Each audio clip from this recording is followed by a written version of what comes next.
Assalamualaikum warahmatullahi wabarakatuh. Bismillahirrahmanirrahim. Alhamdulillahi rabbil alamin. Wabihi nasta'in. Wassalatu wassalamu ala rasulillah wa ala alihi wa sahbihi wa man walah. Rabbi syrah li sadri wa yassir li amri wahlul uqdatam min lisani yafqahu qawli. Subhanaka la ilma lana illa ma 'allamtana innaka antal alimul hakim. Allahumma ij'al jam'ana hadza jam'an marhuman wa tafarruqana min ba'di hadza tafarruqan ma'suman. Qala Allah Ta'ala fil Qur'anil Karim ba'da a'udzu billahi minasyaitonir rajim. Qul inna salati wa nusuki wa mahyaya wa mamati lillahi rabbil alamin la syarika lahu wa bidzalika umirtu wa ana awwalul muslimin. Wa qala Rasulullah sallallahu alaihi wasallam wa huwas shadiqul masduq. Kullu ummati yadkhuluna al-jannah illa man aba. Qila man ya'ba ya Rasulullah? Qala man ata'ani dakhala al-jannah wa man asani faqad aba au kama qala. Yang kita hormati Tuan Haji Ismail bin Razali, pengurusi jawatan kuasa pengurusan Masjid Darussalam Kampung Baru Bintulu, beserta dengan seluruh ahli jawatan kuasa pengurusan masjid. Yang kita muliakan barisan para imam, petugas masjid serta sukarelawan masjid, seterusnya tuan-tuan, puan-puan, muslimin, muslimat rahimakumullah. Alhamdulillah kita merafakkan puji syukur kehadirat Allah Subhanahu wa taala di atas pelbagai nikmat yang telah sedang dan akan kita perolehi daripada Allah Subhanahu wa taala. Salawat dan salam ke atas junjungan besar kita baginda Nabi Muhammad sallallahu alaihi wasallam, ahli keluarga baginda dan juga para sahabat. Insyaallah sentiasalah kita berdoa kepada Allah Subhanahu wa taala agar Allah Subhanahu wa taala terus memberi hidayah petunjuknya kepada kita, sehingga kita dengan peluang kehidupan yang masih Allah Subhanahu wa taala berikan kepada kita mampu untuk mencontohi, mengikuti baginda Nabi Muhammad SAW dalam dua hal. Yang pertama sunnahnya, yang kedua amal-amal ataupun ibadahnya. Bukan baginda sahaja, kita cuba mencontohi ahli keluarga baginda dan juga para sahabat. Jadi mudah-mudahan dengan kita yang kerdil ini cuba juga nak mencontohi baginda sallallahu alaihi wasallam, mengikuti jejak langkah baginda. Mudah-mudahan kita mendapat syafaat daripada baginda Nabi Muhammad SAW apabila kita dihimpunkan di padang mahsyar nanti. Kalau kita nak mengandalkan pahala-pahala amal soleh kita, seperti yang saya katakan di pertemuan yang lepas, katakanlah kita nak mengharapkan, kita nak mengandalkan pahala-pahala amal soleh kita, ada tiga hal yang perlu kita perhatikan. Ada tiga perkara yang perlu kita perhatikan. Yang pertama, kuantiti. Banyak atau sedikitnya amal-amal soleh ataupun amal-amal ibadah kita. Di siang hari, bagaimana kita memanfaatkan masa ataupun kesempatan hidup yang Allah Subhanahu wa taala berikan kepada kita, dan di sebelah malam bagaimana pula kita menggunakan masa dan kesempatan yang Allah Subhanahu wa taala berikan kepada kita. Maknanya banyak atau sedikit, kuantiti ya. Itu yang pertama. Yang kedua yang kedua pula quality. Quality kita kena perhatikan. Kenapa kita perlu memperhatikan quality kita? Quality amal-amal ibadah ataupun amal-amal soleh kita, kerana di akhirat nanti amal-amal soleh, amal-amal ibadah kita akan dihimpunkan menjadi dua kelompok. Satu kelompok belah kanan berada dalam kelompok amal-amal ibadah, amal-amal soleh yang makbul, yang diterima oleh Allah Subhanahu wa taala. Na'udzubillah, kita khawatir seandainya amal-amal soleh, amal-amal ibadah, kerja buat yang kita lakukan sewaktu di dunia ini, yang kita mengharapkan pahala daripadanya, rupa-rupanya dihimpunkan dalam grup yang sebelah kiri, yang mardud, yang ditolak oleh Allah Subhanahu wa taala. Jadi berusahalah kita mencontohi. Yang pertama tadi sunnah, yang kedua amalan baginda. Jadi mudah-mudahan dengan sedikit pahala-pahala amal soleh kita dan niat dan tekad kita ikhlas untuk mengikuti kerja buat baginda Nabi Muhammad SAW, kita pun mendapat syafaat daripada baginda Rasulullah SAW. Dan dalam konteks kita nak melakukan amal-amal soleh, amal-amal ibadah, seperti yang saya selalu sebut di pertemuan-pertemuan yang lepas, amal-amal soleh, amal ibadah kita dijana oleh iman yang ada di dada kita. Maknanya kuat iman kita, tinggi iman kita, insya-Allah dua perkara ini akan berlaku. Yang pertama, kuantiti dan kualiti ibadah kita akan cantik. Tapi apabila lemahnya iman kita, maka yang dua ni, kuantiti dan kualiti pun boleh menjadi tidak cantik. Yang kita khawatir dia pergi kepada perkara yang ketiga. Dahlah amal-amal ibadah kita kuantitinya sedikit, tidak kualiti, kita khawatir pula yang ketiga, iaitu pahala-pahala amal soleh kita, pahala-pahala amal ibadah kita nya boleh bocor. Weekly, setiap minggu saya akan menyebut perkara ini, mengingatkan perkara ini. Mudah-mudahan kita tidak tidak syok sendiri, kita beramal kononnya, mengharapkan Allah menerima amalan kita, Allah memberi pahala kepada apa yang telah kita lakukan terhadap amal-amal soleh ataupun amal-amal ibadah yang dipertanggungjawabkan kepada kita untuk melaksanakannya. Kita mengharap rupa-rupanya tidak ditolak oleh Allah Subhanahu Wa Taala. Ya, baru cerita ditolak, belum lagi dihapuskan oleh Allah Subhanahu Wa Taala pahala-pahala amal soleh kita dalam konteks akaun ataupun tabungan amal-amal soleh kita bocor. Baik, insya-Allah pada malam tu kita teruskan dengan perkongsian kita 40 nasihat terbaik penyubur iman. Kenapa iman? Apa signifikannya iman? Seperti yang saya katakan tadi, imanlah yang menjana amal-amal soleh ataupun amal-amal ibadah yang kita lakukan selama ini. Jadi mudah-mudahan Allah Subhanahu Wa Taala terus menyuburkan, menguatkan iman yang ada di dalam dada-dada kita, sehingga dengannya kita dapat all out untuk kita melakukan amal-amal soleh, untuk kita melakukan amal-amal ibadah, especially yang umurnya sudah 50, 60, 70. Mun umur 50, 60, 70 masih lagi makin apa ni? Gear 1 kata orang ni.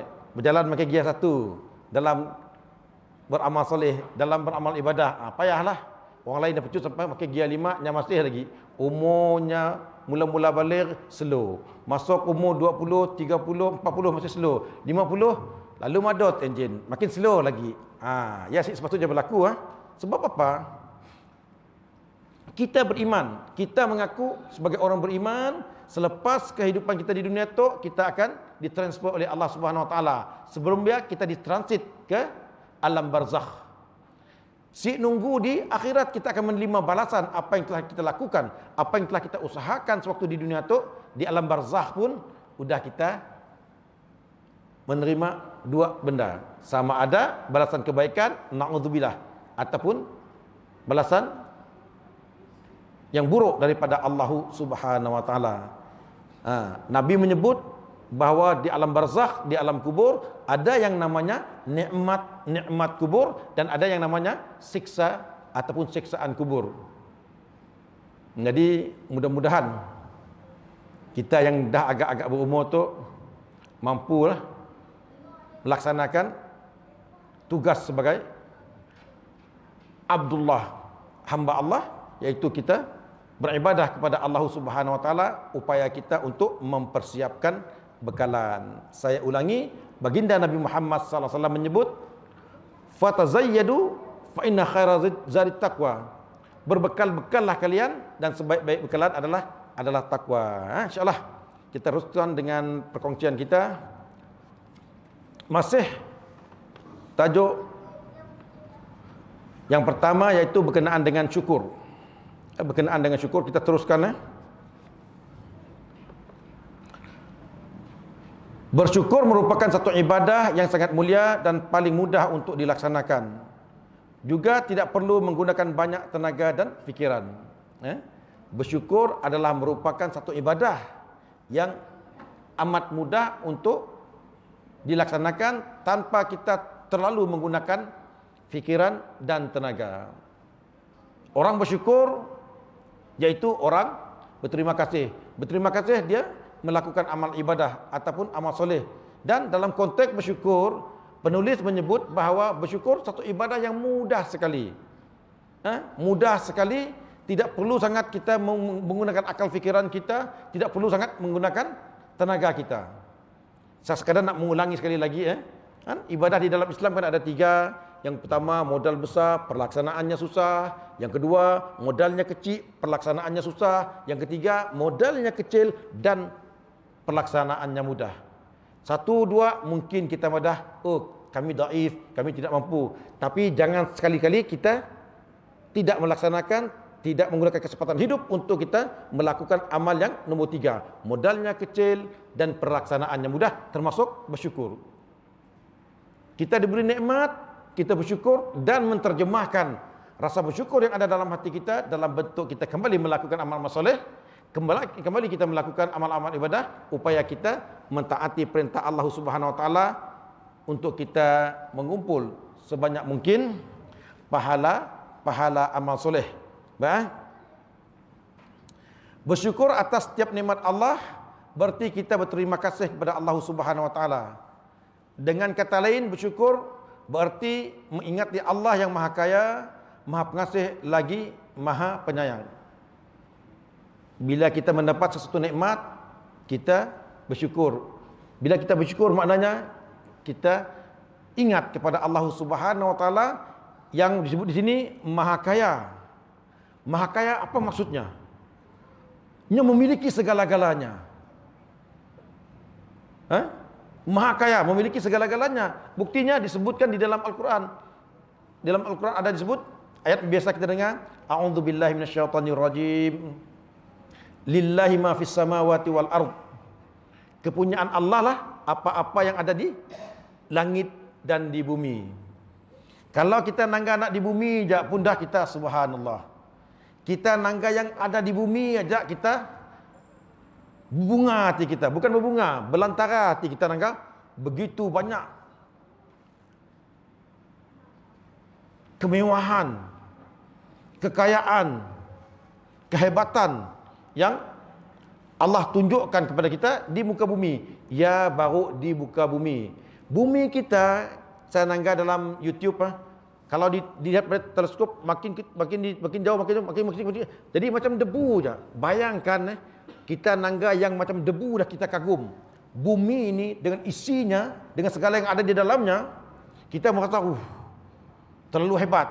Tapi kalau kita pergi di luar angkasa, kita melihat betapa kita melihat bumi ini terlalu kecil, macam debu, macam bahkan sinampak lagi.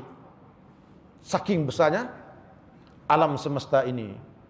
Maka Allah menyebut di dalam Al-Quran, lillahi ma fis samawati wal ard. Kepunyaan Allah lah apa yang ada di langit dan di bumi. Maknanya Allah Maha Kaya. Bila Allah Maha Kaya, apa maksudnya? Anytime nyamberi. Anytime nyamberi apa-apa aja yang nyamuk beri kepada kita. Mungkin kita sebagai makhluknya, mungkin kaya-kaya kononnya, kita memberi. Kita sebagai makhluk memberi kepada makhluk, mungkin apa yang kita miliki makin susut, makin kurang. Tapi Allah tidak. Subhanallah. Allah Maha Kaya. Seakan kurang perbendaharaan Allah Subhanahu Wa Taala kalau yang memberi kepada makhluknya. Baik. Kemudian bukan sekadar Maha Kaya, Allah Maha Pengasih lagi Maha Penyayang. Allah Maha Pengasih lagi Maha Penyayang. InsyaAllah ada masa kita membahas apa itu Maha Pengasih, apa itu Maha Penyayang. Cuma ada sebagian ulama mengatakan kalau pengasih itu maknanya nya memberi nikmat, nya memberi rezeki kepada semua makhluknya. yang muslim atau non-muslim, yang soleh ataupun yang jahat, yang baik ataupun yang gauk, semua diberinya. Tapi dalam konteks Maha Penyayang, Nya cuma beri kepada orang-orang mukmin, orang-orang muslim di akhirat kelak. Maknanya kasih Allah kepada makhluknya diberinya, walaupun makhluknya kita nangga Fir'aun mengaku sebagai Tuhan pun diberi, bahkan lebih banyak diberi daripada kita. Qarun berapa banyak hartanya diberi oleh Allah Subhanahu wa taala, menderhaka kepada Allah. Haman. Dan konteks dunia moden kini tu kita dengar berapa banyak orang-orang non muslim tapi kaya-kaya. Maknanya Allah pengasih, Allah beri juga. Tapi Maha Penyayang, Nya cuma beri kepada orang Islam, kepada orang yang beriman. Maknanya tadi di kubur akan diberi nikmat kubur, di akhirat insya-Allah di padang mahsyar Allah beri nikmat, pelbagai nikmat di padang baru belum dihitung di padang mahsyar. Di antara nikmat yang Allah beri di padang mahsyar apa? Nabi SAW bersabda ada 7 golongan. 7 golongan yang akan mendapat perlindungan pada hari yang tidak ada perlindungan melainkan perlindungan Allah Subhanahu wa taala. Disebut disediakan apa di antaranya? Laki-laki yang hatinya sentiasa melekat di masjid. Laki-laki yang hatinya melekat di masjid. Bukannya melekat macam jamnun, macam ikon sih. Nya 24/7 ingat masjid, masjid, masjid. Tetapi bukannya mengingati fizikal masjidnya, tetapi keterikatannya untuk melakukan pengabdian, penghambaan kepada Allah Subhanahu wa taala melalui solat-solat fardu berjamaah, solat sunat, kuliah, silaturahim. Maknanya 24/7, artinya ingat masjid, masjid, masjid aja. Ya. Di antara nikmat di dalam kubur dan di padang mahsyar. Banyak lagi lah, ada 7 golongan disebut oleh baginda Nabi Muhammad SAW, itu di antaranya. Dan nikmat lainnya yang Allah beri sebelum kita masuk surga, nikmat kita yang mengaku sebagai umatnya dengan betul-betul nikmat kita yang mengaku sebagai umatnya dan diakui. Nya bukan sekadar mengaku tetapi diakui. Mengaku dan diakui sebagai umat baginda Nabi Muhammad SAW, nya berpeluang untuk minum air daripada telaga Kautsar. Kita cerita sikit apa yang berlaku di padang mahsyar di telaga Kautsar. Di padang mahsyar seperti yang sedia maklum, hiruk pikuk dengan kesusahan, dengan kepayahan, dengan panas yang membahang. Kita dihalau di padang mahsyar, menunggu dihitungnya amalan kita, ditimbang amalan kita, diadili dengan kesulitan, dengan kepayahan pada hari tersebut. Maka sebahagian daripada kita yang mengaku sebagai umat Islam dan diakui sebagai umat Nabi Muhammad SAW, kita berpeluang untuk minum air daripada telaga Kautsar. Namun ini perkara yang tuan-tuan kena fikir betul-betul. Kena fikir betul-betul. Walaupun kita mengaku sebagai umat baginda Nabi Muhammad SAW dan kita merasa kita layak, kita berpeluang untuk minum air daripada telaga Kautsar. Diceritakan di dalam hadis ada sekelompok manusia yang beriman yang bersama-sama dengan Nabi di telaga Kautsar untuk minum air daripada telaga Kautsar. Minum. Tiba-tiba ada satu rombongan lagi, satu kelompok lagi datang. Ramai. Baginda pun seronok tengok umatnya yang kedua datang. Untuk apa? Untuk menyertai baginda Nabi Muhammad SAW dan umatnya untuk minum air daripada telaga Kautsar. Namun seperti yang kita biasa dengar, mereka dihalau, dicemeti, dicabuk, dihalau daripada menghampiri kelompok baginda Nabi Muhammad SAW dan orang beriman untuk minum. Maka dia bertanya kepada Jibril, wahai Jibril, kenapa engkau menghalang-halangi mereka dari menyertai kami untuk sama-sama minum air daripada telaga Kautsar? Bukankah mereka umatku?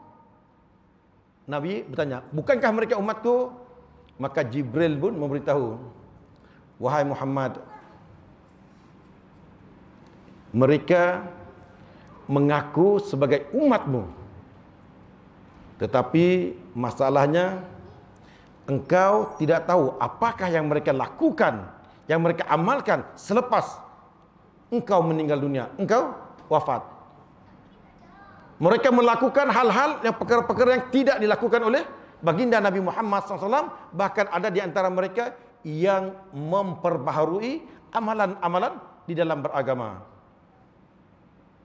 Itu golongan yang dihalau oleh malaikat untuk menyertai baginda Nabi Muhammad SAW dan umatnya untuk minum air daripada telaga Kautsar.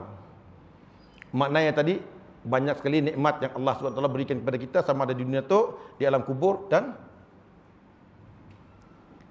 ketika kita dihimpun di pada mahsyar, mendapat perlindungan, kemudian dapat minum daripada air daripada telaga Kautsar, dan seterusnya kita dilindungi oleh Allah SWT sewaktu meniti titian sirat. Titian sirat digambarkan satu bentuk benang yang terlalu halus. Kalau jangan kata titian sirat, siapa pesta pergi di Kuching, jambatan gantung lama. Jambatan gantung lama di Kuching nun. Panjang, debahaya api. Dengan bergoyang-bergoyangnya, seram kita. Apatah lagi jambatan titian yang kita pada halus sekali. Kalau menurut akal kita, si mungkin kita dapat melalui titian tersebut. Si mungkin. Bukan sekadar halus, tajam, mengalahkan jilet. Bawa first touch, bam, terbelah badan kita barangkali. Subhanallah. Halus. Tenang, halus, tajam, panjang. Bukan dia aja. Sewaktu melaluinya, banyak pengait. Pengait daripada neraka yang mengait. Siapa yang melaluinya? Allah sahajalah yang menyelamat kita daripada, pertama, tergelincir, yang kedua, dikait oleh pengait-pengait yang ada ketika meniti titian sirat. Itu perkara yang harus kita renungi. Maka nikmat sebelum kita masuk syurga, yaitu nikmat kita diselamatkan daripada terjerumus sewaktu kita meniti titian sirat. Mudah-mudahan Allah Subhanahu wa taala terus memberi hidayah kepada kita sehingga kita mampu untuk meningkatkan iman kita dan mempersiapkan apa-apa yang patut, maknanya kita buat apa yang diperintah dan kita meninggalkan apa yang dilarang oleh Allah Subhanahu wa taala. Terlalu banyak nikmat yang telah dikurniakan Allah Subhanahu wa taala kepada hambanya. Sekiranya hendak dihitung, memang tidak sekira jumlahnya dan tidak termampu untuk manusia membalasnya. Okey, saya ada satu ayat yang saya nak kongsikan ya.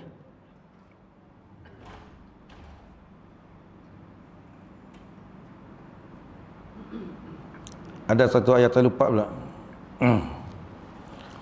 Firman Allah Subhanahu wa taala, A'udzu billahi minasyaitonir rajim.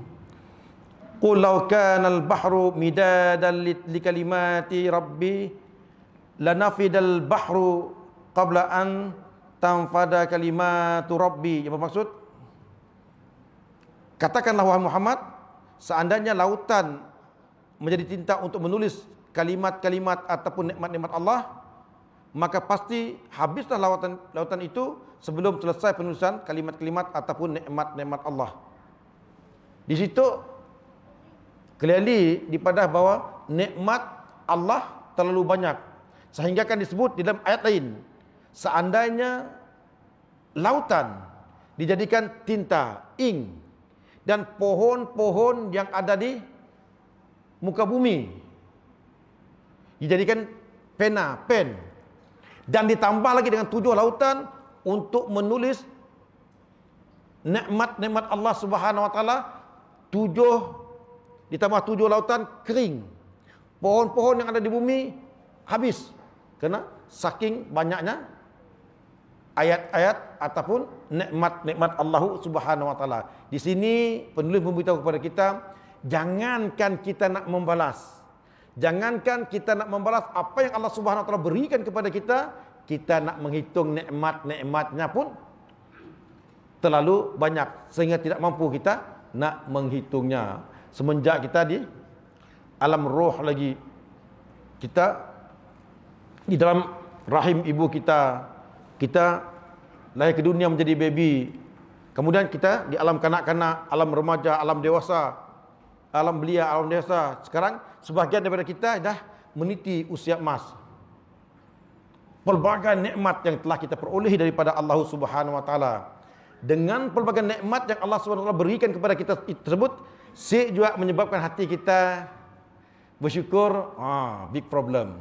Big problem. Baik. Disebutkan di sini antara nikmat yang seringkali kita terlupa untuk menilainya ialah yang pertama, nikmat anggota badan yang sehat dan sempurna yang kita boleh gunakan untuk beribadah, mencari rezeki, menuntut ilmu, beriadah, bersilaturahim dan lain-lain. Yang seterusnya, nikmat pakaian, tempat tinggal, makanan dan semua keperluan harian yang diperlukan untuk kelangsungan hidup.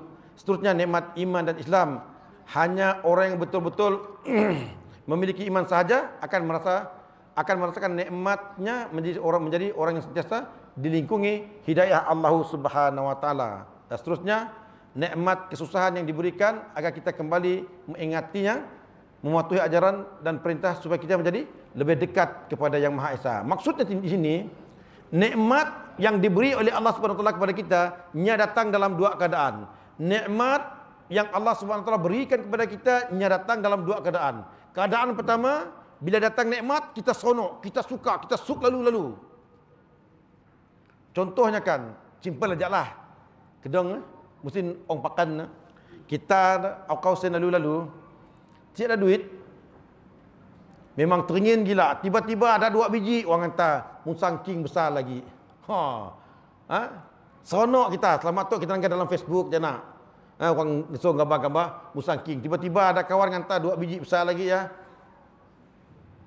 Contoh paling mudah lah. Seronok bukan manggi kita. Ataupun selamat tu macam-macam ubat darah tinggi dimakan kita, macam-macam ubat kecing manis tadi makan kita, macam-macam ubat gout tadi makan kita. Tiba-tiba kawan datang dari luar negeri, nyebarah tok produk bagus diberi dengan kita. Biiznillah, dengan izin Allah sembuhlah penyakit-penyakit yang kita hidapi ya. Seronok kita. Nikmat datang dalam keadaan kita seronok. Tetapi ada nikmat yang datang dalam keadaan kita seronok. Kecuali orang mukmin. Kecuali orang mukmin je datang nikmat dalam keadaan yang menyeronokkan, menggembirakan, dannya terima. Dalam keadaan yang menyakitkan, menyusahkan, dannya terima. Contohnya bila kita diuji dengan penyakit. Bila kita diuji dengan penyakit, sebenarnya nikmat. Seseorang yang diuji, seorang mukmin, muslim yang diuji dengan penyakit, sebenarnya nikmat. Apa nikmatnya? Tersirat. Yang pertama, bila kita diuji dengan sakit, Allah akan beri pahala kepada kita. Allah akan beri pahala kepada kita. Yang kedua, Allah akan tinggikan derajat kita. Yang ketiga, Allah cuci dosa kita. Cuci dosa kita. Yang pertama tadi, pahala. Yang kedua, tinggi derajat. Yang ketiga, Allah cuci pahala. Yang keempat, bila kita sakit jantung kah, darah tinggi kah, gout kah, peluang untuk mula maksiat kah kurang. Ada kita nanggai orang di hospital nun, sakit, mula maksiat, mula perkara muka. Duduk, nyari, alah sakit-sakit. Bila nurse menimpas, piwit juga. Nanggai nurse menimpas. Dalam nak mati pun piwit juga nanggai nurse menimpas. Asyik dah lah. Ayah anda. Jadi makna dari mun orang sakit tadi, keinginan, kemampuan, peluang nak bola maksiat dia kurang. Bukan si ada. Ada juga jenis palak-palak, jenis palak masuk air tu, jenis palak pamaon, palak saripdul. Saya pernah jumpa dengan seorang hamba Allah. Oleh kerana saya sebut nama, asyik mengumpatlah. Kami dengarnya sakit. Bukan kami dulu. Bila dengannya sakit, pergi ke rumah. Oleh kerenanya orang dekat-dekat dengan kami orang, beri salam terus masuk rumah. Kawan lagi nangga nombor ekor. Wah, nombor ekor. Nombor ekor. Dalam keadaan sakitnya, aksiden. Orang bila sakit diuji dengan benda-benda macam ni, muhasabah dirilah. Istighfar banyak-banyak, bertobat banyak. Datang ke nangga, lagi nangga nombor ekor. Lalu segan saya nak berkelakar dengannya. Ada juga jenis macam ni lah. Tetapi secara umumnya, bila orang sakit tu, kemampuan, peluang dan kekuatannya nak melakukan maksiatnya kurang.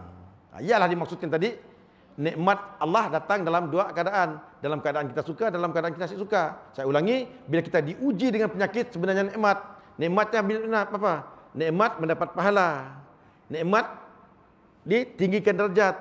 Nikmat dihapuskan dosa. Nikmat peluang untuk melakukan maksiat adalah kurang.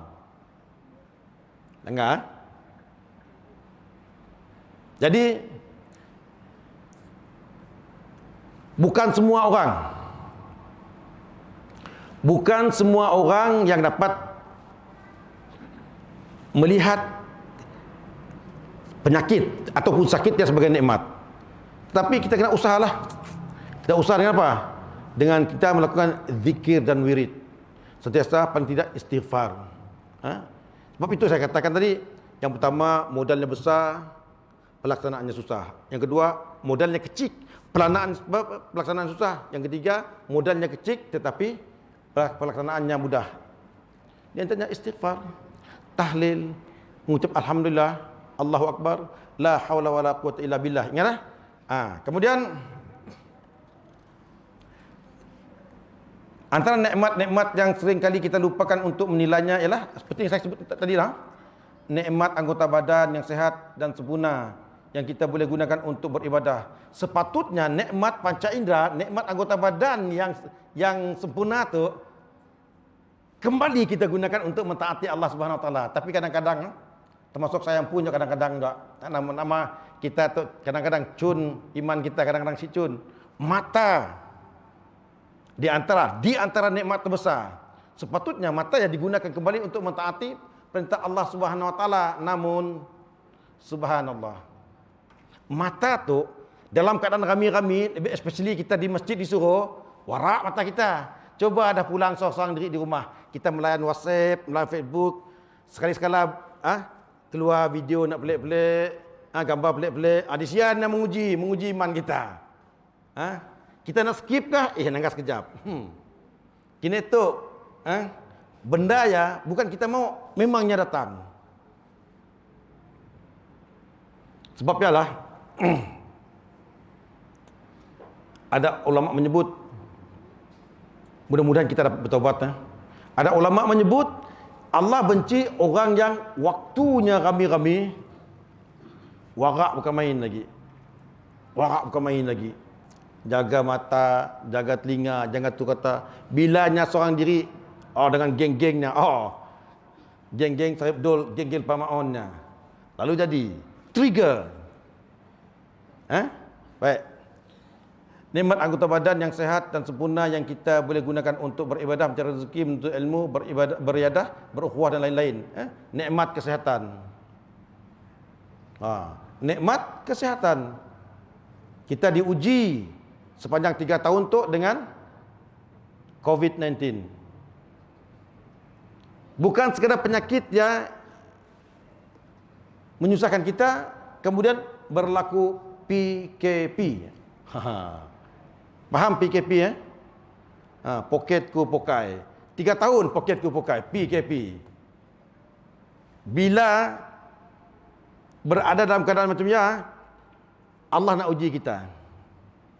Kenapa? Seperti yang saya katakan di awal tadi, itu pun juga merupakan nikmat daripada Allah Subhanahu Wa Taala, kerana nikmat itu datang dalam keadaan kita merasa susah, kita merasa si gembira, tetapi di situ kita akan mendapat nikmat yang tersirat.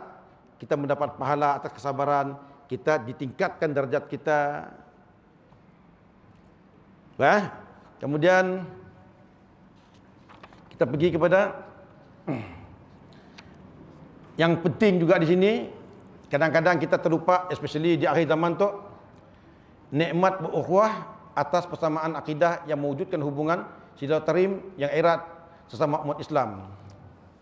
Saya lupa lah satu ayat tentang baginda Nabi Muhammad SAW, lebih kurang macam tu dah. A'udzubillahi minasyaitonirrajim. Muhammadur Rasulullah walladzina ma'ahu asyidda'u 'alal mu'minin. Bukan, ruhama'u asyidda'u 'alal kafirin wa ruhama'u bainahum. Muhammad dan mereka yang bersama-sama dengannya, mereka keras dengan orang kafir dan berkasih sayang di antara orang-orang beriman. Jadi benda tu kita kena perhatikan juga lah. Sebab akhir zaman tu, akhir zaman tu dahsyat. Bahkan Nabi menyebut ada 73 golongan, 73 puak berpecah di kalangan umat Islam. Tapi mungkin kita ngira lebih barangkali. Mungkin kiraan kita lah, kita si memahami what exactly, apa exactly nak 73 ya. Cuma kita membuat gambaran secara umum bahawa umat baginda Nabi Muhammad SAW ada 73 ya berpecah, cuma satu je yang dimasukkan oleh Allah Subhanahu Wa Taala di dalam syurga. Yang 72 ya insya-Allah berpulang masuk syurga, tapi faham-fahamlah, pergi laundry dulu. Dicucinya dulu. Mudah-mudahanlah. Sebab umat Islam kelak bilanya nak masuk syurga dihisap ada 3 ataupun 4. Golongan yang pertama nya dimatikan, nya masuk syurga tanpa hisap. Dan nya dihisap. Direct terus masuk syurga. Muka-muka kita tak jangan beranganlah. Yang kedua, golongan yang dihisap. Pertama tadi masuk surga dihisap direct terus. Yang kedua, golongan dihisap. Setelah dihisap, diadili, ternyata amal-amal soleh, amal ibadahnya banyak, masuk surga. Yang pertama tadi direct, yang kedua dihisap tapi amal solehnya banyak. Yang ketiga dihisap, ternyata nok jahitnya banyak, dosanya banyak. Si perlu masuk surga. Kenapa? Dan yang mendapat keampunan daripada Allah Subhanahu Wa Taala. Yang pertama tadi masuk surga tanpa hisap. Yang kedua masuk surga setelah dinilai memangnya layak untuk masuk surga. Yang ketiga nya dihisap, ternyata dosanya banyak, tetapi dosanya banyak, nya mendapat keampunan daripada Allah Subhanahu Wa Taala, nya pun masuk surga. Yang keempat, setelah ditolak campur, dihisap, dihitung, diadili, ternyatanya ahli maksiat, banyak dosa yang dilakukannya, maka nya pergi laundry dulu, dicucinya dulu, di laundry. Subhanallah. Dan setelah proses penyuciannya selesai, baru dibawa masuk ke dalam syurga. Na'udzubillah, kita kena hati-hati ya. Seperti yang saya katakan di pertemuan-pertemuan yang lepas, susahnya kita di dunia tu pun kita keluh kesah. Tetapi susahnya kita di dunia tu, especially ya, bukan nak memuji ya, di Bintulu tu, susahnya kita di Bintulu tu banyak lagi orang yang akan menolong kita. Alhamdulillah, bukan nak mengampu lah. Salah seorang yang ada di antara kita tu. Susah kita di Bintulu tu, especially PKP, banyak pihak yang membantu. Tapi susahnya di Bahnun, siapa nak bantu? Jadi mudah-mudahan kita dapat muhasabah diri kita untuk merenungi apa yang telah kita lakukan selama ini sehingga ke saat ini. Adakah kerja buat kita sesuai dengan kehendak Allah Subhanahu Wa Taala dan sesuai menurut apa yang dicontohkan oleh baginda Nabi Muhammad SAW, ataupun sebaliknya? Kalau sesuai, maka luruskan balik. Kalau sesuai, mohon agar Allah SWT memberi istiqamah kepada kita sehingga kita mendapat husnul khatimah, iaitu mendapat pengakhiran yang baik ataupun mati dalam keadaan yang baik. Saya rasa cukuplah untuk setakat ini pertemuan kita pada malam ini. InsyaAllah kita sambung lagi pada minggu depan. Jadi yang penting kita sentiasa memohon hidayah kepada Allah Subhanahu wa taala supaya memberi dua perkara kepada kita. Yang pertama, memberi kefahaman dalam beragama. Yang kedua, memberi kekuatan kita untuk menterjemahkan rasa bersyukur yang ada dalam hati kita dalam bentuk kita kembali melakukan amal-amal soleh ataupun beribadah kepada Allah Subhanahu wa taala. Wallahu alam. Assalamualaikum warahmatullahi wabarakatuh.